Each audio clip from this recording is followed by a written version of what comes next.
우리가 신앙생활하면서 가지고 해야 되는 큰 고민 중에 하나가 우리의 신앙이 잘 이렇게 좀처럼 쉽게 자라지 않는다는 거죠. 여러분들은 믿음이 아주 날마다 좋아지는 것 같습니까? 아니면 잘 자라지 않네, 그런 마음의 고민이 은근히 있으십니까? 우리가 정말 영광스러운 거룩하신 하나님의 자녀라고 하는 이름을 가지고 있는데, 이 최상의 지위에 어울리게 산다는 것 정말 너무나도 힘들고 어렵다는 것을 저희들이 늘 경험하고는 합니다. 그러나 신앙생활의 이 성장 비결은 의외로 간단한 겁니다. 그것은 내가 하나님을 위해서, 내가 믿음이 자라기 위해서 무엇을 해야 될 것인가를 고민하는 것보다는요, 하나님께서 나를 위해서, 하나님께서 우리를 위해서 이미 하신 일들을 깊이 생각할 때 영적인 성장이 비로소 가능한 것입니다. 하나님께서 우리를 위해서 해주신 일, 바로 그것이 복음이죠. 하나님과 우리의 관계는 내가 무엇을 해서라기보다는 우리가 한 일이 아닌 예수 그리스도께서 하신 일, 즉 복음으로 결정되는 것입니다. 오늘 본문 말씀을 보면은 오순절날 마가다락방에 성령이 임하신 다음에 성령 충만한 베드로가 그 모인 성도들, 모인 그 백성들에게 설교를 하는 장면이죠. 그런데 베드로의 설교를 보면은 너무나도 단순합니다. 예수님께서 우리에게 허락해 주신 위대한 복음의 능력을 말씀하는데, 베드로는 예수님의 생애를 쭉 얘기하고, 그리고 예수님께서 십자가에서 달려 돌아가신 그 사건을 설명하는 것입니다. 왜 예수님께서 십자가에서 죽으셨는지 십자가의 의미를 성경을 들어서 명확하게 설명을 해 주었습니다. 그런데 그 자리에 있었던 사람들이 깊이 감동을 받는 겁니다. 그리고 그 순간 변화됐죠. 그리고 베드로가 설교의 결론으로 너희들이 십자가에 예수를 못 박았다라고 결론지어 말하게 되자 깊이 사람들은 마음이 찔렸다고 그랬습니다. 그렇습니다. 복음을 들으면 마음이 찔리는 것이죠. 마음이 찔렸다라고 하는 것은 변화된다라고 하는 것을 말합니다. 그렇습니다. 우리가 정말 깊이 예수 그리스도를 만나게 되면은 우리의 영혼이 뒤흔들리고 인생이 바뀌어지는 것이죠. 예수님을 만났는데도 변화가 없다. 그건 예수님을 우리들이 정말 깊이 만났는가, 제대로 만났는가 생각해 볼 필요가 있는 것입니다. 예수님은 우리의 영혼을, 우리의 가정을, 우리의 삶을, 우리의 직장을 완전히 바꿔놓죠.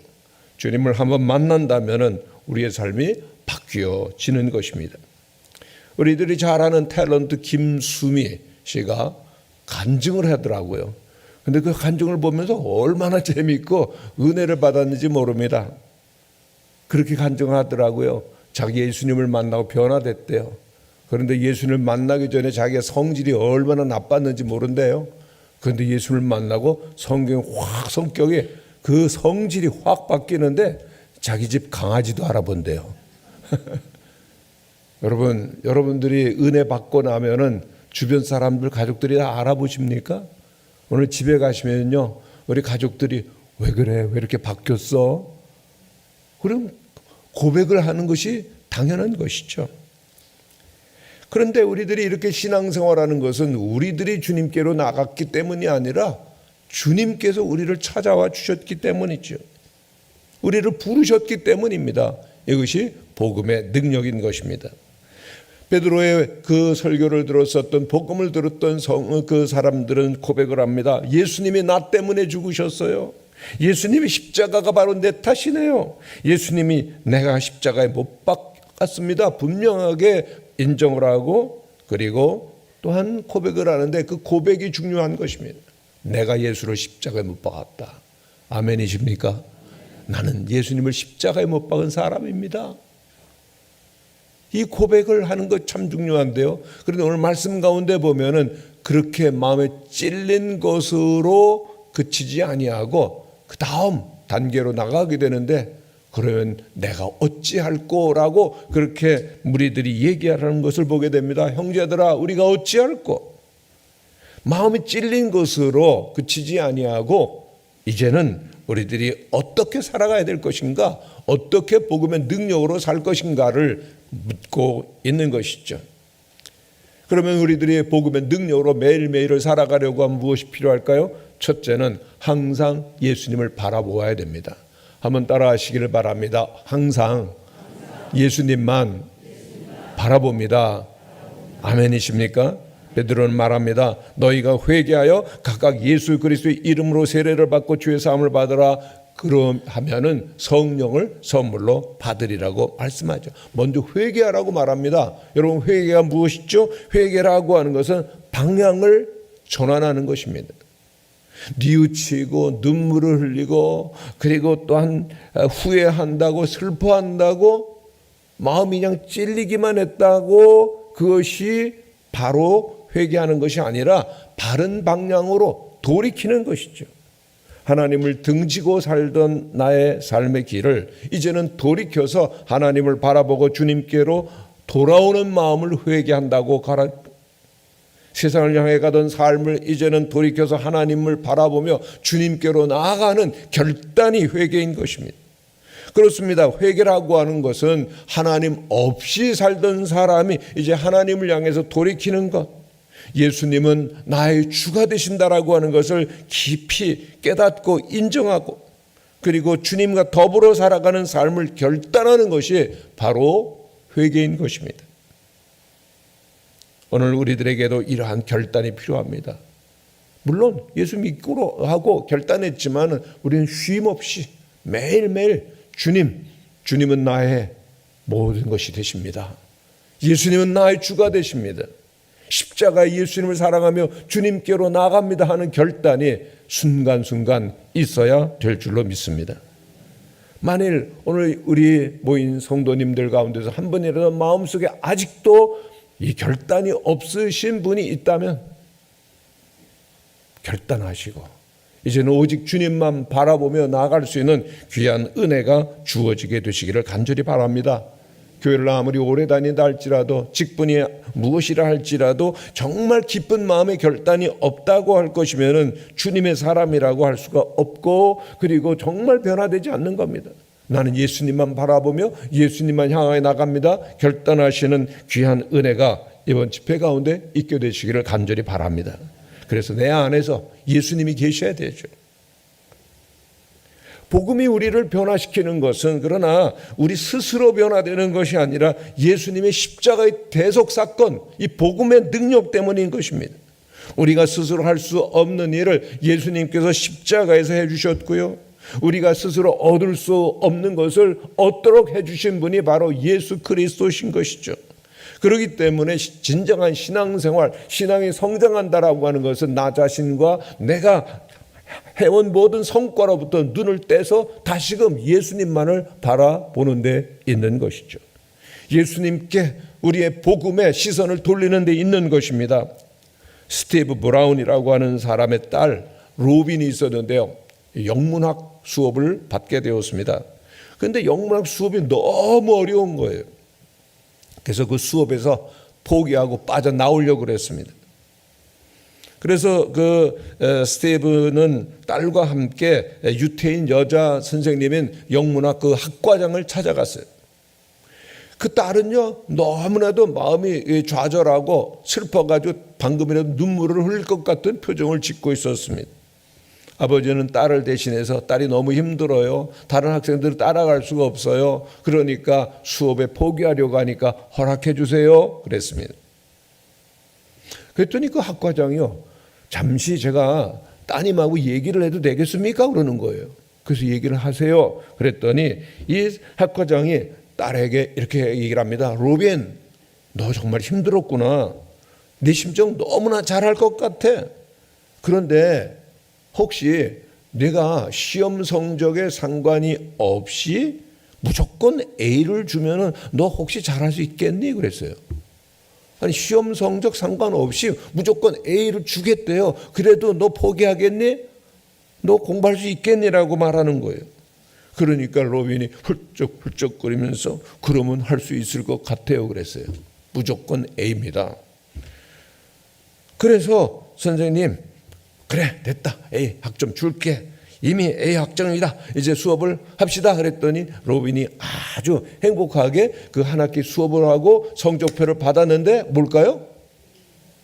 어려운 거 제가 여쭤봤나요? A 나온 겁니다. A 나왔어요.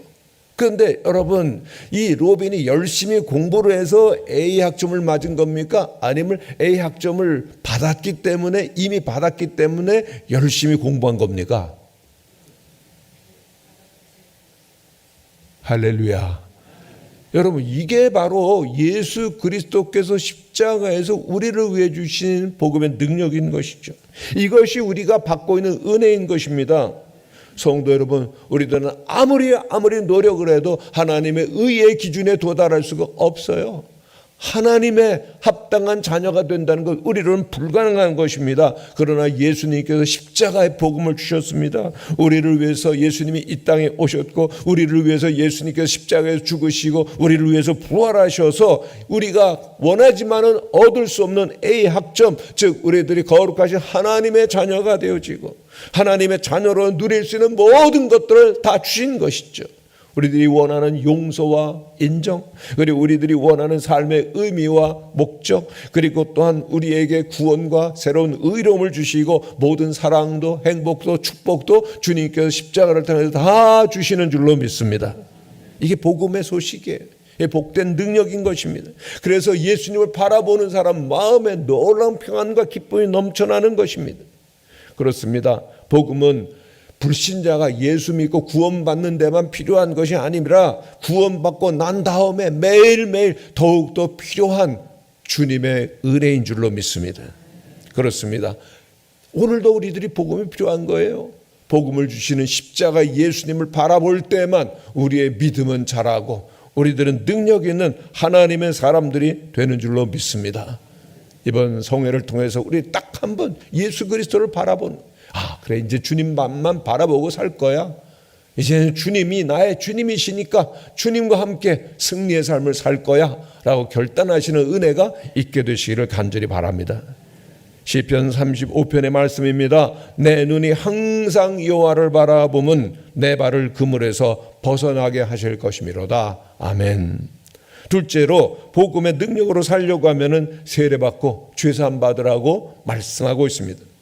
하나님 앞에 나와서 우리들이 해결받을 수 있는 가장 중요한 문제, 가장 근원적인 문제, 그것은 예수 믿고 잘 살고 성공했다가 아닙니다. 예수 믿어서 해결될 수 있는 가장 근본적인 문제, 최우선적인 것은 하나님께로 나아가야 되는데 하나님과 우리 사이를 가로막고 있는 죄 문제를 해결받는 것입니다. 그래서 오늘 이 베드로는 그 앞에 있었던 유대인들을 향해서 말하는 겁니다. 여러분, 세례 받으세요. 그리고 죄사함을 받으세요 라고 말하는 것입니다. 삶의 방향을 바꿨다, 회개했다, 그러면은 우리들이 세례 받고 죄사함을 받으며 새롭게 살아간다는 것을 말하는 거죠. 성경에 보면 에디오피아 장관이고 내셨던 사람이 예루살렘에 갔다가 마차를 타고 돌아오는 게 너무나 은혜를 받아서 성경을 읽기를 시작하는데 이사야 53장을 읽고 있는데 의미를 잘 몰랐습니다. 그때 성령께서 빌립 집사님에게 이 사실을 알려주고 빌립 집사님의 그 마차에 함께 타서 고난받으신 하나님의 종, 즉 예수 그리스도에 대하여서 설명을 해주고 묻습니다. 예수님 믿겠습니까? 예수님이 하나님의 아들이시고 우리를 위해서 고난받으신 종이라고 하는 사실을 믿으십니까? 그랬더니 감격하여서 아멘, 믿겠습니다 그러죠. 그랬더니 그 다음에 즉시 빌립 집사가 한 엘은 요단강에 가서 세례를 준 거예요. 텀벙 요단강에 들어가서 세례를 준 거죠. 지금은 예수님을 믿는다고 해도 또 뭐 공부하고 그 다음에 준비를 해서 세례를 받습니다마는 그 초대교회 당시는 예수님을 믿겠습니다. 그러면 그 자리에서 세례를 베풀었습니다. 무엇을 말합니까? 세례라고 하는 것은 예수님을 나의 구주로 받아들인다고 하는 사실을 공적으로 개인적으로 고백하는 것입니다. 어떤 분은요, 꽤 오래됐는데도 교회를 다니면서 세례 안 받겠다라고 하는 분을 종종 볼 수가 있습니다. 그거는요, 사랑하는데 함께 사는데 결혼하고 결혼식하고 사는 것과 안 하고 살는 거하고 그 차이인 것입니다.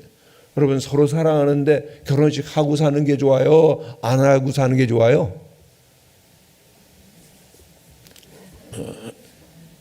당연히 결혼식에서 정말 사랑하면 함께 살고자 하면은 결혼식하고 당당하게 사는 거죠. 마찬가지입니다. 정말 예수 그리스도를 믿고 사랑한다면 우리들이 세례받고 하나님의 자녀가 되고 그리고 또한 죄사함 받아서 주님과 더불어 살아가는 새로운 삶이 우리들에게 있어야 되는 것입니다. 오늘 38절 말씀, 너희가 회개하여 각각 예수 그리스도의 이름으로 세례를 받고 죄 사함을 받아라 그랬습니다. 아주 간단한 것입니다.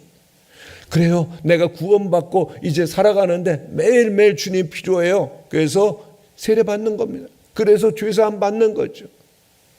여기 계신 분들이 대부분 세례를 받으셨을 거예요. 그런데도 이 세례의 얘기를 하는 것은요, 내가 언제 세례를 받았나? 세례를 받았던 때의 감격과 기쁨을 잃어버리고 그냥 덤덤하게 살아가는 경우가 얼마나 많이 있습니까? 정말 세례 받았을 때 첫 번째 감격과 첫사랑을 회복하면서 뜨겁게 주님 사랑하며 주님과 함께 걸어가는 우리 모든 성도들이 되시기를 간절히 축원합니다. 중국에서 놀라운 부흥을 경험하고 많은 중국인들에게 세례를 베풀고 교회를 섬기던 한 선교사님이 추방을 당하셨습니다. 그런데 중국에 대한 열정을 그칠 수가 없어서 제3국에서 중국 선교를 계속하고 있는 한 선교사님을 제가 우연히 만나게 됐습니다. 원래 알던 분인데 중국 선교를 하신 줄은 몰랐거든요. 그랬더니 막 기뻐하면서 저에게 막 간증을 하기 시작하셨어요. 이 선교사님은 중국에서 일어났었던 일들을 말하는데요, 정말 하나님의 놀라운 역사가 일어나는 거예요. 그 수많은 그 중국인들이 예수 믿겠다고 교회를 오고요. 그러니까 뭘 해야 되겠어요? 그분들이 당연히 세례를 베풀어야 되겠죠. 그리고 믿음의 생활을 열정적으로 하게 되는데 중국 공안 당국이 이를 알고서는 압력을 가하는 겁니다. 세례를 베풀지 말아라.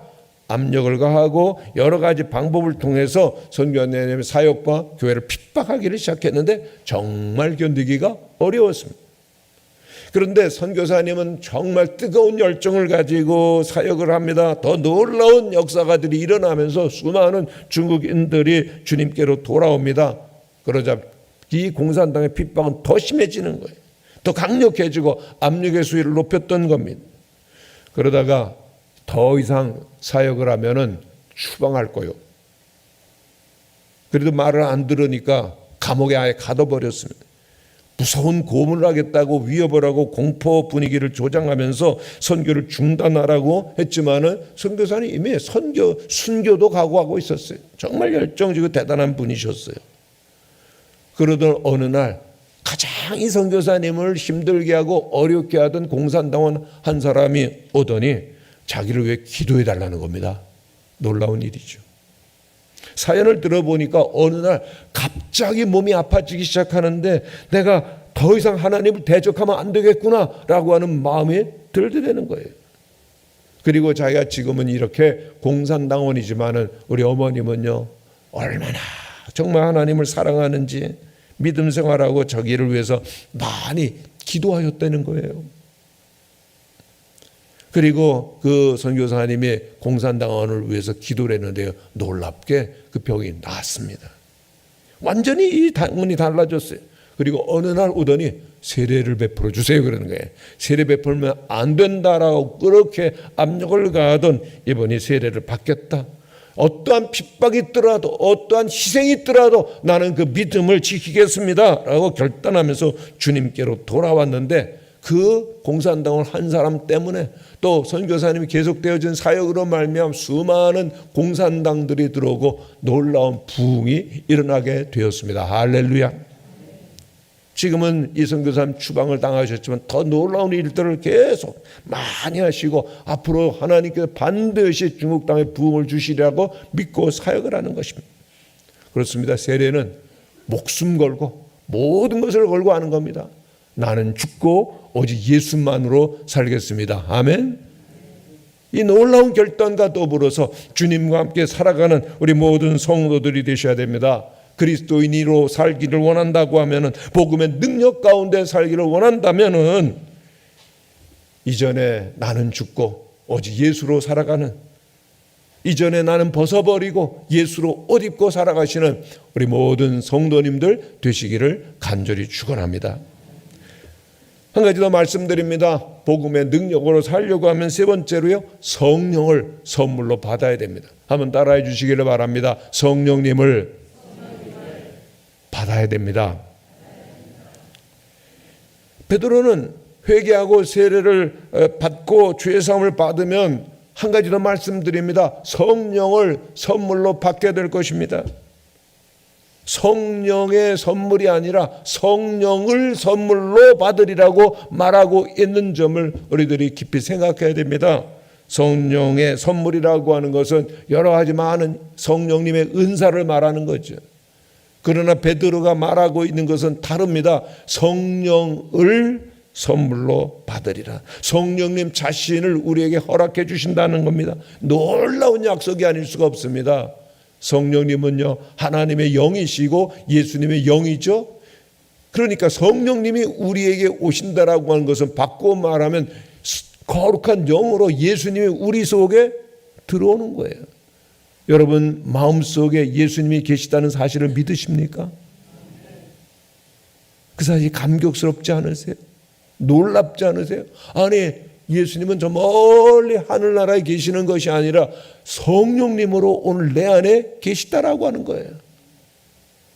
이것이 우리 그리스도인들에게 주신 놀라운 복음의 능력입니다. 그러면 어떻게 해서 우리들이 성령을 받는 거죠? 언제 성령을 받는 거죠? 성령님을 받는 것은 예수님을 믿음으로 가능한 것인데, 어떤 분은요, 예수님을 믿겠습니다 그랬을 때 성령이 임하시는가 하면, 뜨겁게 간절히 사모하는 고 기도하는 가운데 성령이 임하시는가 하면, 베드로가 설교를 할 때 그 이방인에게 성령이 임하셨던 것 같은 사건처럼 말씀을 들을 때, 기도할 때, 믿음을 결단할 때, 세례를 받을 때 성령님이 임하시는데, 중요한 것은 오늘 성령님이 우리 가운데 임하시는데 그 성령을 우리 충만한가라고 하는 것이 중요한 것입니다.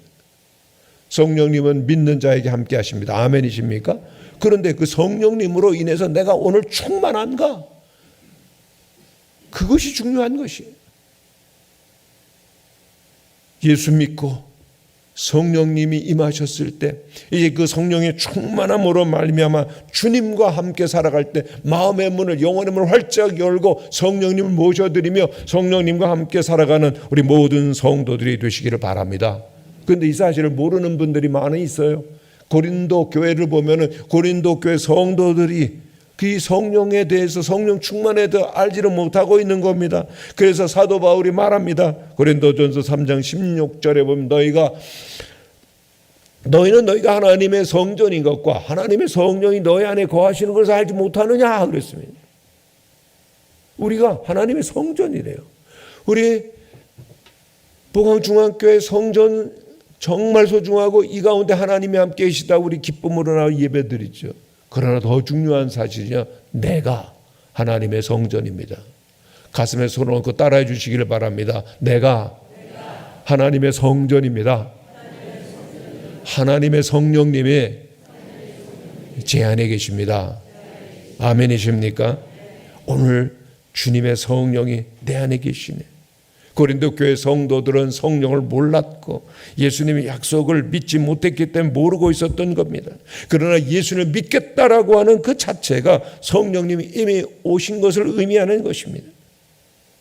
요한복음 14장 16절 18절에 보면 내가 아버지께 구하겠으니 그가 또 다른 보혜사를 너희에게 주사 영원토록 너희와 함께 있게 하리니 그는 진리의 영이라 내가 너희를 고아와 같이 버려두지 아니하고 너희에게 오리라 말씀하십니다. 모든 믿는 자에게 주신 약속입니다. 너희를 고아와 같이 세상에 홀로 버려두는 것 아니야.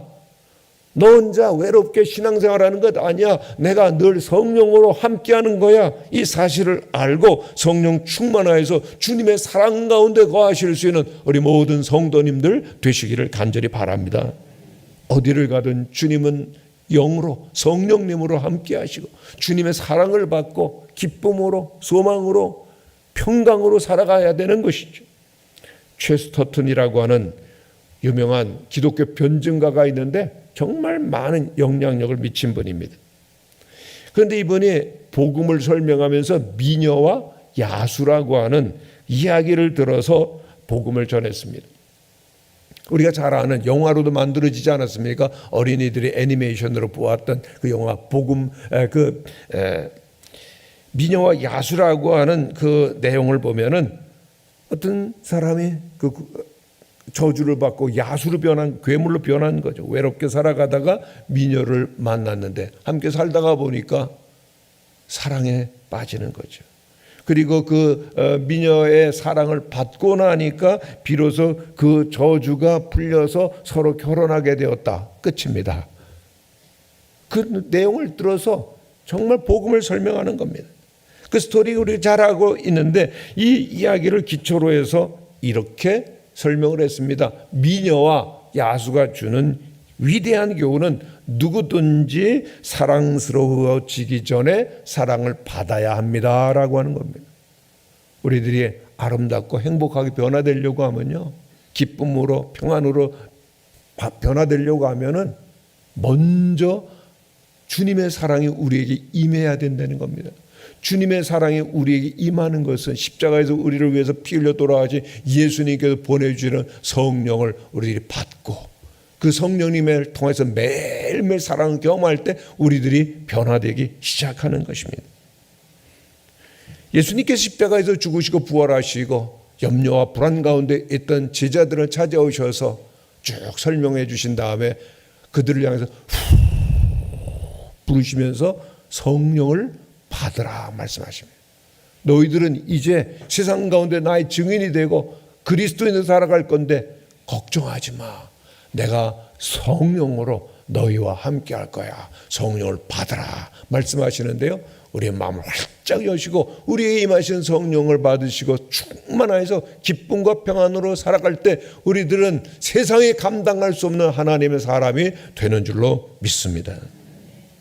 세상에서 참으로 명성이 있고 성공하고 아름답게 살아가는데도 불구하고 남모르게 두려움으로 외로움으로 살아가는 사람들이 꽤 많이 있습니다. 그 중에 한 사람이 헨리 나웬이라고 하는 하버드 대학의 유명한 교수님이셨습니다. 뛰어난 작가고 많은 사람들이 인정하는 교수지만은요, 헨리 나웬의 마음속에는 남모르는 외로움, 극심한 외로움이 있었습니다. 그런데 어느 날 하나님께서 그에게 말씀해 주십니다. 너는 이 하버드 대학의 강단을 떠나서 중증 정신지체인들과 더불어서 살아가라 그랬습니다. 마음의 깊은 감동을 받고 중증 장애인들과 함께 사는데 그들에게 찾아가니까는요, 그분들은 헨리 나웬이 얼마나 대단한 교수님인지 얼마나 유명한 책을 썼는지 전혀 감동을 안 받는 겁니다. 근데 그들한테 가니까 내가 교수고 내가 유명한 사람이다 라고 하는 생각 없이 그들과 함께 더불어서 마음에 그런 여러 가지 꺼풀들을 벗고서는 살아가는 가운데 정말 예수님과 함께 살아가는 깊은 사랑을 느끼고 행복을 느끼고 그는 은혜 가운데 많은 사람들에게 감동을 전하게 되었습니다.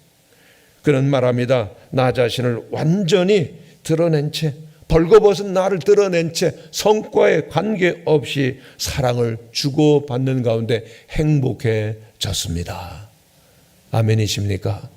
그렇습니다. 나를 다 내려놓으시고 하나님의 영으로 충만할 때, 사랑할 때 정말 행복해지는 것이죠. 하나님은 오늘 우리를 사랑하십니다. 우리 옆에 있는 분과 함께 인사하시기를 바랍니다. 하나님께서 당신을 사랑하십니다.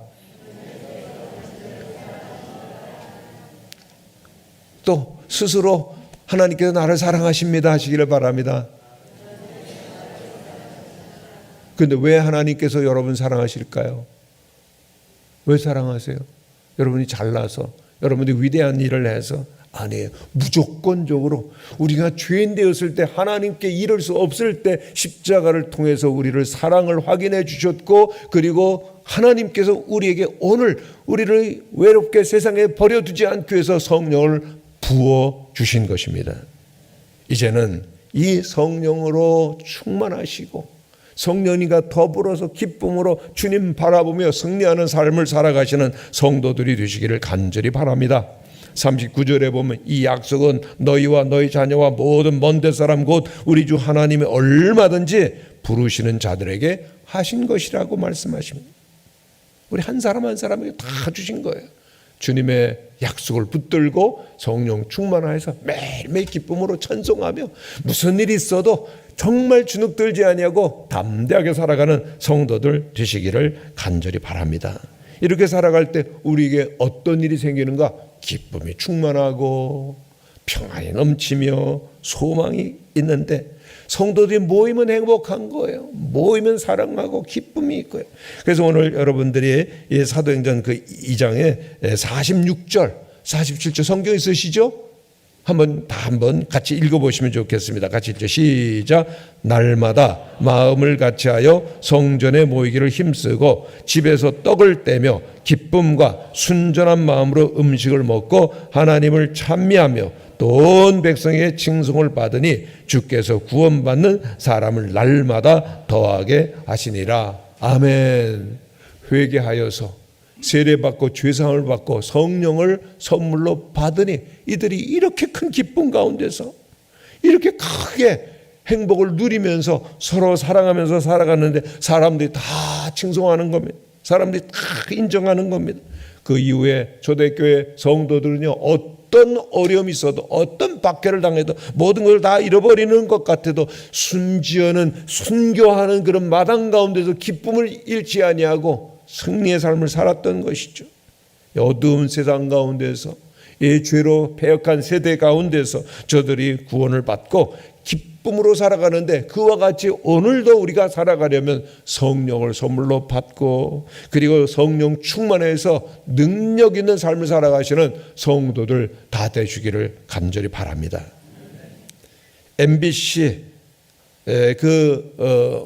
대표로도 지내고요.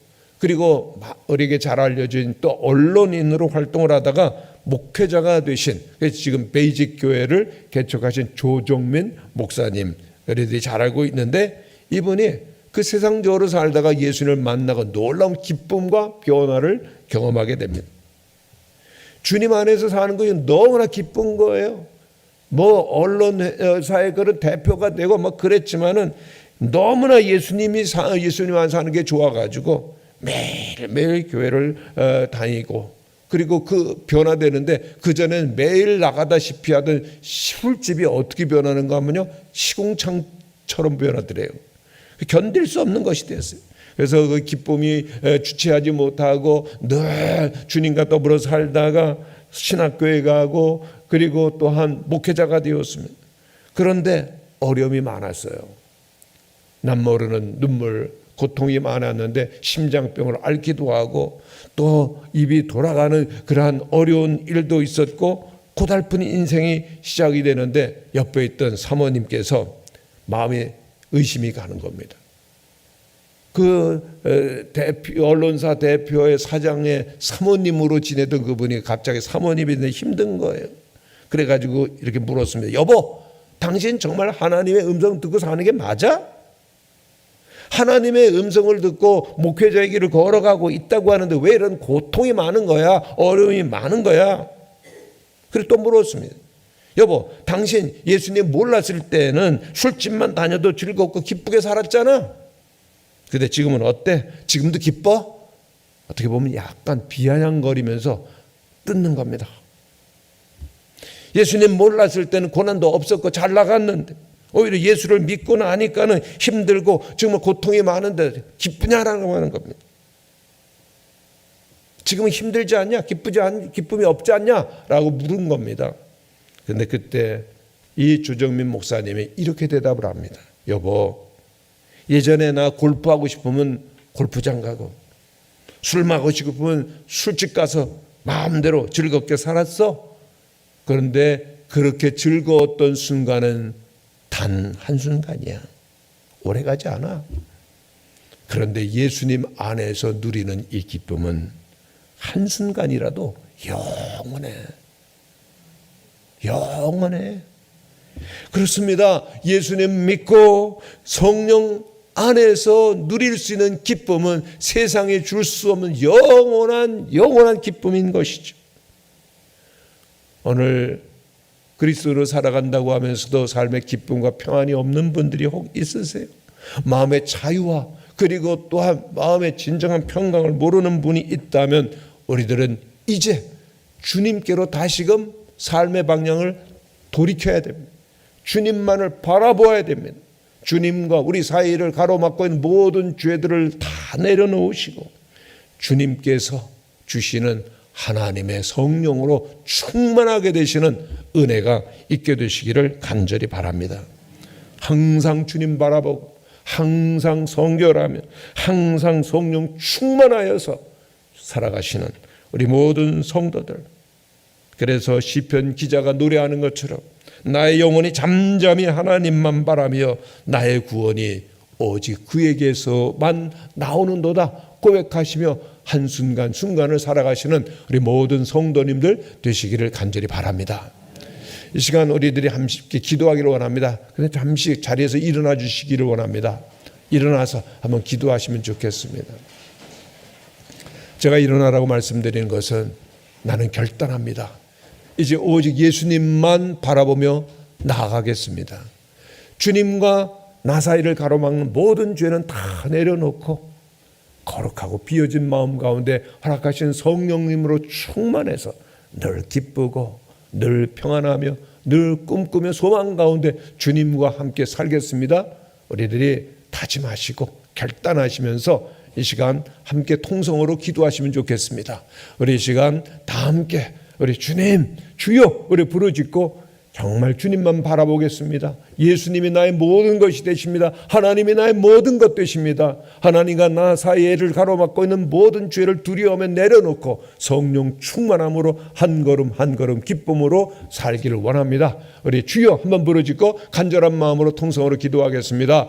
주여, 거룩하신 우리 아버지 하나님, 주님께서 오늘 이 새벽에 저희들에게 말씀하여 주심을 감사합니다. 주님께서 우리의 모든 죄를 담당하시고 십자가에 달려 돌아가셨사오니 주님을 바라보기를 원합니다. 주님께서 우리를 위해서 해주신 놀라운 일들을 바라보기를 원합니다. 주님 사랑합니다. 주님 바라봅니다. 주님 저의 모든 허물과 죄악들 다 씻어주시고 이제는 주님의 손을 의지하면서 한 걸음 한 걸음 한 걸음 한 걸음 주님을 향해 나아가는 가운데 주님께서 허락하여 주신 성령이 우리들 가운데 충만하게 임하기를 간절히 원합니다. 주님의 성령으로 충만하여서 하늘이 주는 기쁨과 하늘이 주는 놀라운 감격과 기쁨으로 충만하여서 주님과 더불어 살아가는 어떠한 세상의 위협도 그리고 또한 어떠한 세상의 방해도 다 이기며 승리할 수 있는 우리 모든 성도들이 다 될 수 있도록 주여 도와주시옵시를 간절히 원하오니 하나님 아버지 도와주시옵시를 간절히 원하오니 거룩하신 아버지 하나님 이 새벽에 주신 이 복음의 능력으로 충만하여서 세상을 이기며 나를 이기며 또한 하나님 앞에 나아갈 수 있는 우리 모든 성도들 되기를 간절히 원하오니 아버지 하나님 도와주시옵시를 원합니다. 우리들이 세상으로 나 자신으로는 우리들이 살아갈 수가 없습니다. 오직 예수님의 손을 의지하며 복음의 능력으로 충만하며 성령 충만함으로 살아갈 수 있는 우리 모든 성도들 다 될 수 있도록 주여 역사하여 주시옵소서. 사랑이 많으신 아버지 하나님, 이 새벽에 주님 전에 나와 주의 복음을 듣게 하여 주시니 감사합니다. 오직 주님만 바라보게 하여 주시옵소서. 세상을 향해 미련을 두고 사람들을 보며 또한 모든 세상을 의지하던 것 다 내려놓게 하시고 오직 우리의 시선이 주님을 향하게 하여 주시옵소서. 주님과 우리의 사이를 가로막고 있었던 모든 죄악들 다 내려놓고 주사함 받은 감격과 기쁨 속에서 주님께서 주신 성령으로 충만하여서 새로운 기쁨과 새로운 감격으로 살아가는 우리 모든 성도들 되도록 허락하여 주시옵소서. 이 시간 주님 앞에 은혜를 사모하며 간절한 감사의 마음으로 또한 믿음의 고백으로 또한 기도의 제목으로 예물을 올려드린 손길들이 있사오니 주님 받아 주시옵소서. 우리의 소중한 눈물과 그리고 또한 헌신이 있사오니 받아 주시옵시고 각 가정마다 주님께서 은혜 베풀어 주시고 기도에 응답하여 주시고 새로운 길을 열어 주시옵소서. 예수님의 이름으로 기도하옵나이다. 아멘.